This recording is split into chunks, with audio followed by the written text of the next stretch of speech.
Okay, this is Milo, and we have Cooper outside, so if you hear a dog whimpering, he just wants to participate. But you want to do this with only one dog at a time. In this video, I'm going to show you how you can teach your dog to actually move away from the door when the doorbell rings using classical conditioning. Now, we just got done teaching him how to stay out of the kitchen, and we actually corrected him a couple times, and he got a little bit, his confidence is pretty low. And so he's a little bit unnerved, so I'm trying to move a little bit slower. Don't do that I just showed you in concert with this. So the first thing we want to do is we're going to create a classically conditioned response. So we have one of the kids outside. She's going to ring the doorbell every time I point in that direction. And she's looked away. There we go. So that was a good test. So what I'm going to do is, now this is called counter conditioning. And we're just keep it with me. So what happens is the doorbell rings, and then he runs to the door, and then people come in. So he likes to bark at the door. So what I do, and if you're watching this, I have a lot of people telling me he's doing it wrong. I do this way intentionally. I want him first to come over here, and so I drop the treat, and then he hears the bell. Eventually, what we're going to do is we're in the bell, and then the treat comes after. But right now, the first couple times, because his neural pathways are locked in with the myelin sheath, he's used to going there. So, and she is ready. Watch. Yeah, you can get that one. First time he grumbled and he went over there. This time he didn't grumble and he moved away. And we're gonna do this a couple more times because he's a little bit nervous. Come here, buddy. Come here. Yeah, see how he's lowering his head? That's a sign he's a little bit uncomfortable. Yeah, you're doing so good. How about a sit? We're gonna build up a little confidence because you're not feeling very good. Sit. Very good. Now, we can do this with just the doorbell chime. Eventually, you could call it a word as well. So let's go ahead. Come here, buddy. Come here. You can get that one. I like to find a vantage point. You can't see it with the camera, but the doorway is about 15 feet behind the camera. And so this one I just want to give him just because, again, he's still feeling uncomfortable. You want another one? There you go, buddy. Come on. Milo, come here. Yes. Come here, buddy. There's two here. Look at that. It's a twofer. Twofer for Milo. There you go.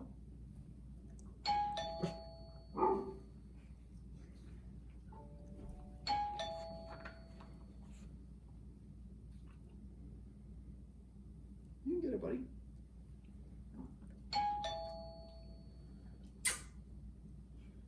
Get it, Milo.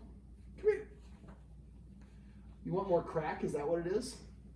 Come here, Milo. Come here, buddy. All right. So again, I probably shouldn't have done the stay out of the kitchen exercise first. So basically, I'm going to kind of pantomime. You've seen a little bit. So basically what we do is when nobody is at the door and there's nobody out in the street, we're just going to wait until that's the case. And what we're going to do is the first way I do it is I usually drop the treat here. Milo, come here. Come here. Come here, Milo. Come here, buddy. Yes, come here. You know you want them? We'll give you one halfway distance to get you started. There you go. So basically what you want to do is, there we go. So we'll see if he'll come and get the other two, and I'm going to have her ring it again.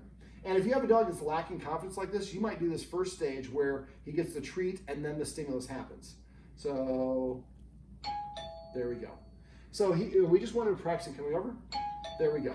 So now he's not barking or charging at the door at all. Now he's moving towards his guardians who are standing right there instead of running towards the door. Normally he's not going to do that. He's probably going to move around, and he's probably most likely going to run towards the door. He runs through the door. There's nobody out there, and none of us get up to go to the door. We don't say anything. And once he comes away from the door, we drop another treat, and then the person that's out, well, I guess we would have one person out there to trigger the side of the door. And as soon as he licks it up, they ring it. We keep on doing that maybe 5 or 10 times until he's pretty relaxed and his body looks nice and wiggly and jiggly. Dogs are normally wiggly and jiggly. Then what we would do is, let me see if we can do that again. Milo, come here. Come here, buddy. So now what I'm going to do,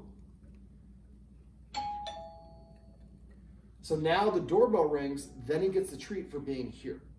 So the idea is, at first what we're going to do is we're going to have somebody out there, we're going to drop a treat there, and then they ring the doorbell. We do that until he doesn't move away and he feels nice and confident. Here, Milo, come here. A lot of times I'll do like a little area rug. So now instead of him running to the door, we counter conditioned him that being here is a good place to be. And you see he's a little bit stiff. Yes, you're a good boy. You didn't do anything wrong. You're just lacking a little confidence. Teaching him some tricks and commands, more tricks and commands will help with that. So eventually now, when I run, if I hear the doorbell and I run here, I get a treat. Yes, such a happy buddy. But he was barking in a very insecure way and kind of challenging and trying to get the people to move away.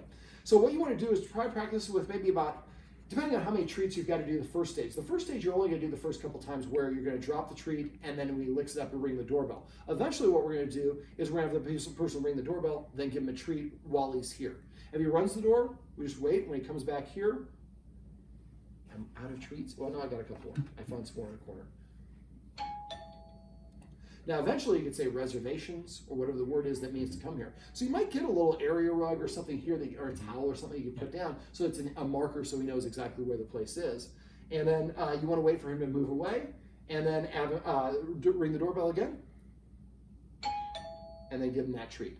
Now, I would do both. There's two dogs, so I would do with each dog separately until you can have the dog over there and somebody rings the doorbell and he comes over here. Oh, look who's a good, smart guy. Yes, you are, Mr. Milo. And eventually the dog comes here when he hears the sound of the doorbell because we use counter conditioning. And now the doorbell means if I come to this spot, this is like a trick I'm doing. Doorbell rings means come and sit right here and you're about to get a treat. So now instead of him charging the door when guest comes over, he's moving away from the door. That distance is going to make him feel a little bit more relaxed. It's going to make him not think that his job is to be guarding the door. And now you guys can go and answer the door yourself the same way. Now, a little addendum to this. And again, for him, we want to be very gentle because he's a sensitive soul. So once you come over here and you start walking towards the door, you have to identify where the line is that he's not allowed to cross. So once you cross that line, then when I turn, I'm looking out of the corner of my eye.